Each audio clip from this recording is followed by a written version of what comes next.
Okay, so 1v1s in Rogue Company are really difficult. So here are a couple of tips to help you guys tip the scales in your favor to be able to get that win. So the first thing is you need to play to your comfort zone. In a 1v1 scenario, you cannot be pushed out of your comfort zone. You need to be in control. You need to understand, if I'm good with SMGs, I'm using those SMGs. If I'm good with the sniper, I use that sniper. If I'm good with shotguns, then you use the shotguns. You have to understand your strengths and play to your strengths. So the next tip that I have is to use your utilities, and you need to understand your utilities. So, for example, the Semtex can be used to push an enemy off a corner and draw them to another corner.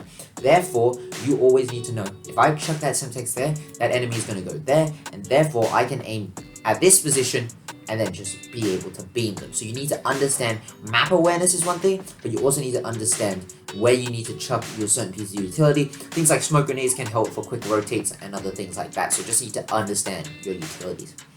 Okay, so the next thing is to have your situational awareness to the peak. You cannot let the enemy get the drop on you. So you need to understand that footsteps and other things like that. We have a video on the main channel. Please go check that out. If you aren't subscribed there, please do, because we do daily Rogue Company content.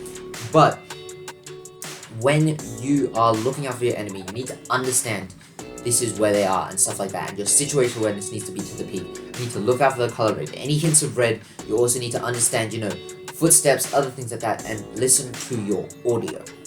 The next thing is to learn melees. Melees have the fastest TTK if you get it directly on the dot. So you need to learn melees, you need to understand what different types of melees do, and then you need to know, okay, like for example, the baseball bat is going to be useful, but the throwing axe is, and so therefore we're going to use the throwing axe and then, get that precision. Obviously, if you're fully mastered with the baseball bat, you could probably hit the person in the head, and that would do 100 damage, and that would easily down them. So yeah, that is something as well to keep in mind. The next thing is you need to have good map knowledge, and I've already touched on this, but basically you need to understand, and I'm not saying to a Radar level where you know how, long it takes to go from one place to another. No, I mean simply, like, for example, this guy is here, this has this certain sight line, and then that is where I can, abuse. I can use that section over there to take a position that he doesn't understand. And so therefore, you need to have good map knowledge, but also understand, what you need to do in certain circumstances and how you act on your certain map knowledge as well. The next thing is to scavenge pieces of utility. So this goes hand in hand with utility in some way, but you need to understand, like, Ronan does not have access to the Semtex grenade. But if you manage to scavenge it off one of your teammates or off one of your enemies, that could be really useful, considering your enemy won't know that you have a Semtex or things like that. And so that is extremely useful.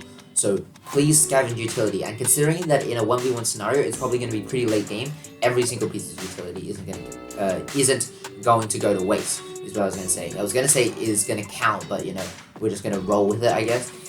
Yeah, so you need to understand and use it to your advantage. The next thing is you need to understand the type of gun that you're running. So for example, if you're running an SMG, you have to be close. You have to close that distance between them.